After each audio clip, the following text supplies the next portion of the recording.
ഇന്ന് നമ്മുടെ കുഞ്ഞുങ്ങൾക്കോ നിങ്ങളുടെ കുടുംബത്തിലുള്ള പലർക്കും എങ്ങനെയാണ് പ്രാർത്ഥിക്കേണ്ടതെന്ന് പോലും അറിയില്ല, എങ്ങനെ ആരാധിക്കേണ്ടതെന്നറിയില്ല, എങ്ങനെയാണ് പാടേണ്ടതെന്നറിയില്ല, വചനം വായിച്ചിട്ട് എന്താ ചെയ്യേണ്ടതെന്നറിയില്ല.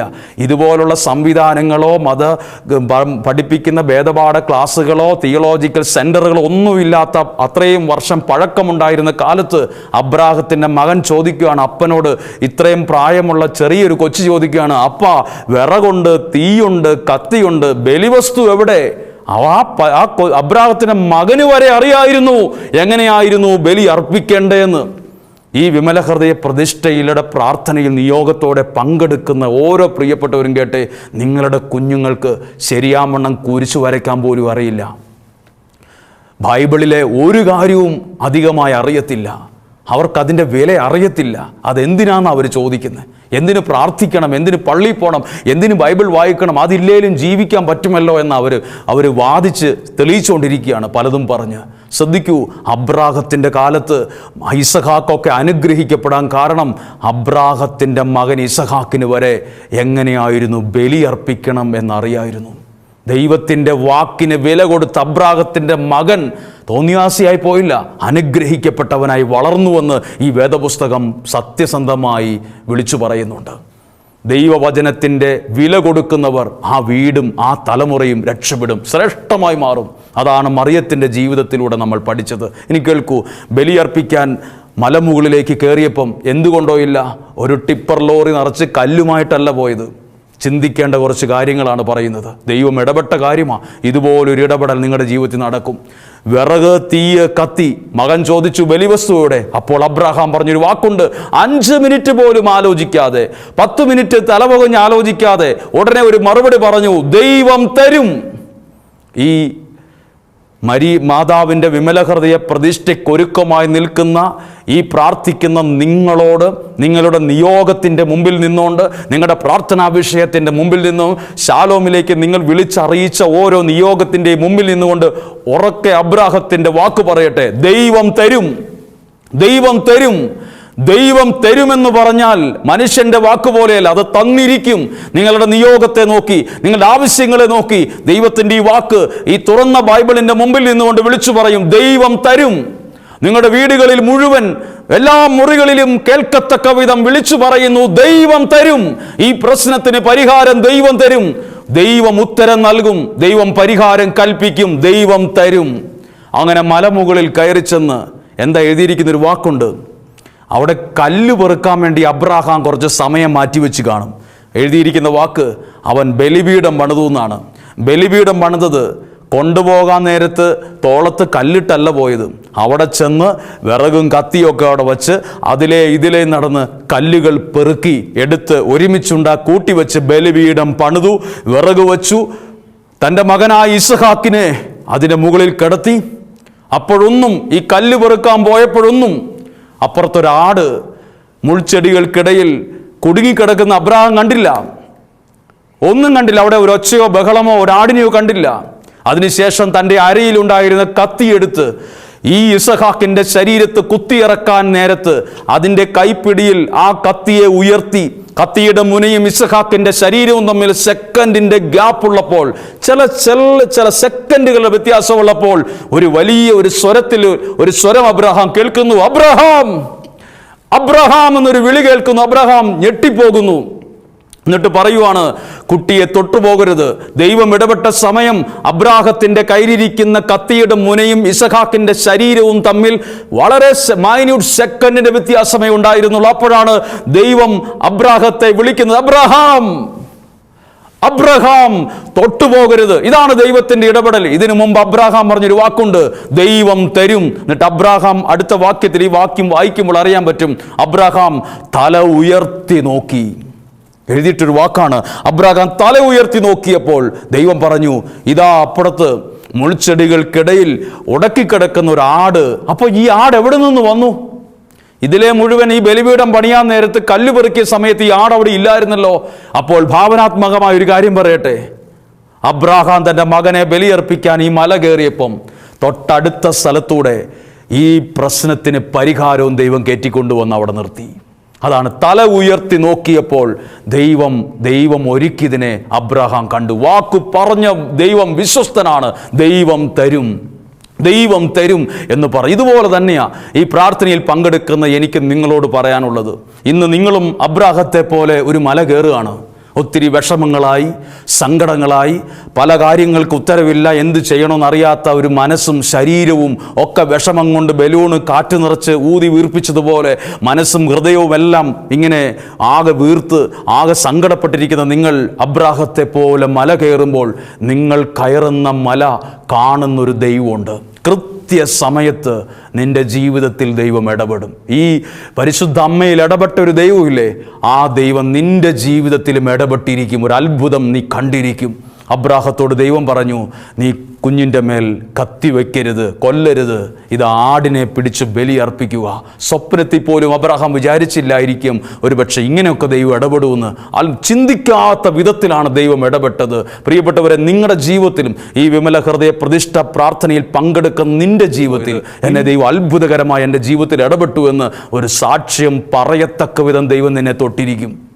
ദൈവത്തിൻ്റെ വാക്ക് അനുസരിക്കുന്ന എല്ലായിടത്തും അനുഗ്രഹമുണ്ട്. ദൈവത്തിൻ്റെ വാക്കനുസരിക്കുന്ന എല്ലായിടത്തും, പരിശുദ്ധ അമ്മയിൽ എന്നല്ല, അബ്രാഹത്തിൽ നിന്നല്ല. ഇനി യോഹന്നാൻ്റെ സുവിശേഷം 2-ാം അധ്യായത്തിൽ കാനായിൽ നിന്നൊരു വിവാഹം വരെ നടക്കുമ്പോൾ പരിശുദ്ധ അമ്മ ഒരു വാക്കേ പറഞ്ഞുള്ളൂ, അവൻ പറയുന്ന പോലെ ചെയ്യ്. ആ വാക്കനുസരിച്ച് ആ കല്യാണ വീട്ടിൽ അത്ര അനുഗ്രഹം ഉണ്ടാകാൻ കാരണം എന്നറിയാമോ? അവിടെ കുറേ ആണുങ്ങളും സ്ത്രീകളും പുരുഷന്മാരും എല്ലാം ഉണ്ട്. അപ്പം ദൈവം പറഞ്ഞ വാക്ക് പരിശുദ്ധ അമ്മ പറഞ്ഞ് അവൻ പറയുന്ന പോലെ ചെയ്യാൻ പറഞ്ഞപ്പം അനുസരണയുള്ള കുറച്ച് ദാസന്മാർ ആ വീട്ടിലുണ്ടായിരുന്നു. പിന്നെ വീഞ്ഞു തീർന്നു പോയപ്പോൾ അടുത്ത സ്ഥലത്ത് പോയി മേടിക്കുമല്ലാണ്ട് കിണറ്റിൽ നിന്ന് വെള്ളം കോരുവാണോ ചെയ്യേണ്ടതെന്ന് തർക്കുത്തരം പറയുന്ന ന്യായീകരിക്കുന്ന ആരും ആ വീട്ടിലില്ലായിരുന്നു. ദൈവത്തിൻ്റെ വാക്ക് പറഞ്ഞപ്പോൾ അനുസരിക്കുന്ന കുറച്ച് പേര് എവിടെയുണ്ടോ അവിടെ അനുഗ്രഹമുണ്ട്. നിങ്ങളുടെ വീട്ടിൽ ദൈവത്തിൻ്റെ വചനം കേൾക്കുമ്പോൾ അതിന് തർക്കുത്തരം പറയാതെ ന്യായീകരിക്കാതെ അനുസരിക്കുന്ന ഒരാളുണ്ടോ, അനുഗ്രഹമുണ്ട് അവിടെ. ദൈവവചനം ഏറ്റെടുക്കുന്നവരുടെ ജീവിതത്തിൽ അത്ഭുതങ്ങൾ സംഭവിച്ചിരിക്കും. അവിടെ ദൈവം പ്രവർത്തിച്ചിരിക്കും. കാനായിലെ കുടുംബത്തിൽ വീഞ്ഞു തീർന്നു പോയപ്പോൾ 10 കിലോമീറ്റർ അപ്പുറത്തുള്ള ഒരു കിണറ്റിൽ പോയി കോരാനല്ല പറഞ്ഞത്, സ്വന്തം കൺമുമ്പിലുണ്ടായിരുന്നു നന്മ. സ്വന്തം വീട്ടുമുറ്റത്തെ കിണറ്റിൽ നിന്ന് വെള്ളം കോരാനാ പറഞ്ഞത്. അത്രയും അടുത്തുണ്ടായിരുന്നു. അവനേക്കാൾ ബുദ്ധിയുള്ള ആരും കണ്ടില്ലല്ലോ ഈ കിണറ്റിൽ കിടക്കുന്ന ഈ വെള്ളത്തെ വീഞ്ഞിന്റെ രൂപത്തിൽ. പക്ഷെ ദൈവം കണ്ടു. ആരും കാണാത്തതിനെ നിന്റെ ജീവിതത്തിൽ ദൈവം കൊണ്ടുവരും, കാണിച്ചു തരും, അത്ഭുതങ്ങൾ ചെയ്യും. അത്ഭുതങ്ങൾ ഒരുപാട് അകലെയല്ല, നമ്മുടെ കൺമുമ്പിൽ തന്നെ ദൈവം കാണിച്ചു തരും. ദൈവത്തിന്റെ വാക്കനുസരിച്ച് എന്തിനു മാറ്റം ഉണ്ടായി? പച്ച വെള്ളത്തിന് വരെ മാറ്റം ഉണ്ടായി. ദൈവത്തിന്റെ വാക്കനുസരിച്ചപ്പം പച്ചവെള്ളം വരെ അതിൻ്റെ കാഴ്ചയിൽ മാറി, അതിൻ്റെ ഭംഗിയിൽ മാറി, നിറത്തിൽ മാറി, ഗുണത്തിൽ മാറി, രുചിയിൽ മാറി. വാക്കനുസരിച്ചപ്പോൾ കിണറ്റിലെ വെള്ളത്തിന് വരെ മാറ്റമുണ്ടായെങ്കിൽ ദൈവത്തിൻ്റെ വാക്ക് നിങ്ങൾ വിശ്വസിച്ച് സ്വീകരിച്ചാൽ നിങ്ങളുടെ ജീവിതത്തിൽ ദൈവം മാറ്റങ്ങൾ കൊണ്ടുവരും, അനുഗ്രഹങ്ങൾ കൊണ്ടുവരും. അത് വിളമ്പിയപ്പോൾ ആളുകൾ ചോദിച്ചു, ഇത്രയും നല്ലത് എവിടെയായിരുന്നു സൂക്ഷിച്ചു വച്ചത്? എനിക്ക് വേണ്ടി അനുഗ്രഹം സൂക്ഷിച്ചു വച്ചിരിക്കുന്ന ഒരു ദൈവമുണ്ട്. മറ്റൊരു കാര്യം പറയട്ടെ, ദൈവവചനം സ്വീകരിക്കുന്നവർക്ക് വേണ്ടി ദൈവം അനുഗ്രഹത്തെ കരുതി വച്ചിട്ടുണ്ട്. അവരുടെ ജീവിതത്തെ അത്ഭുതമാക്കാൻ ദൈവം പ്ലാനിട്ടിട്ടുണ്ട്. ഇതൊക്കെ സത്യമാണ്. പ്രിയപ്പെട്ടവരെ, ഒരുപക്ഷെ വേഗത്തിൽ സംസാരിക്കുമ്പോഴും പറയുമ്പോഴും ഇതിൻ്റെ മുഴുവനായ അർത്ഥത്തിൽ നിങ്ങൾ എവിടെയെങ്കിലും മനസ്സിലാക്കാതെ പോയാൽ ക്ഷമിക്കുക. ഈ വാക്യങ്ങൾ ചേർത്ത് വച്ച് ഒന്നും കൂടെ ചിന്തിക്കണം. അബ്രാഹാം എപ്പോഴാണ് അനുഗ്രഹിക്കപ്പെട്ടത്? ദൈവം പറഞ്ഞു, നീ എൻ്റെ വാക്കനുസരിച്ചുകൊണ്ട്. കാനായിലെ കുടുംബത്തിൽ പ്രതിസന്ധി ഉണ്ടായപ്പോൾ വെള്ളം വീഞ്ഞായത് അവിടെ വലിയ സ്വാധീനമുള്ള കുറേ പേരുണ്ടായത് കൊണ്ടല്ല, ദൈവത്തിൻ്റെ വാക്കനുസരിച്ച കുറച്ച് ശുശ്രൂഷകർ, ദാസന്മാർ ആ വീട്ടിലുണ്ടായിരുന്നു. പാത്രം എടുത്ത് ഇവിടെ വക്ക്, വെള്ളം കോരി നിറയ്ക്കെന്ന് പറഞ്ഞപ്പം ആ വാക്കനുസരിക്കുന്ന കുറച്ചു പേർ ആ വീട്ടിലുണ്ടായിരുന്നു. നിങ്ങളുടെ വീട്ടിലും ദൈവത്തിൻ്റെ വാക്കിന് വില കൊടുക്കുന്ന ഒരു തലമുറ എഴുന്നേറ്റ് വരട്ടെ. ദൈവത്തിൻ്റെ വാക്ക് അതിന് വില കൊടുക്കുന്ന, അതിനെ ഹൃദയത്തോട് ചേർത്ത് വയ്ക്കുന്ന തലമുറ എഴുന്നേറ്റ് വരട്ടെ. ഒരു കാര്യം നിങ്ങളോട് ശ്രദ്ധിച്ചു പറയാം, അത് നിങ്ങൾ ഡയറിയിൽ വേണേൽ എഴുതി വെച്ചോളുക. ദൈവത്തിൻ്റെ വചനത്തെ ഹൃദയത്തോട് ചേർത്ത് പിടിക്കുന്നവനെ ദൈവവും ഹൃദയത്തോട് ചേർത്ത് പിടിച്ചിരിക്കും. ദൈവത്തിൻ്റെ വചനം ഉയർത്തുന്നവരെ ദൈവവും ഉയർത്തും. ദൈവത്തിൻ്റെ വചനം ഉയർത്തിയ ഒരാളും ദാരിദ്ര്യത്തിൽ കഴിയുന്നില്ല. ദൈവത്തിൻ്റെ വചനത്തെ ഉയർത്തിയ ഒരു പ്രസ്ഥാനവും തകർന്നു പോയിട്ടില്ല. ദൈവത്തിൻ്റെ വചനത്തെ സ്നേഹിച്ച ഒരാളുടെ ജീവിതത്തിൽ നിരാശ കയറിയിട്ടില്ല. നോക്കിക്കോ, നിങ്ങൾ പഠിച്ചോ, ദൈവവചനത്തെ എവിടെയൊക്കെയാണോ രാജ്യമായാലും പ്രസ്ഥാനമായാലും ഒരു സ്ഥാപനമായാലും വീടായാലും ദൈവവചനത്തിന് വില കൊടുക്കാത്തവരുടെ ജീവിതമേ തകർന്ന് തരിപ്പണമായി ഡിസോർഡറായി പോയിട്ടുള്ളൂ.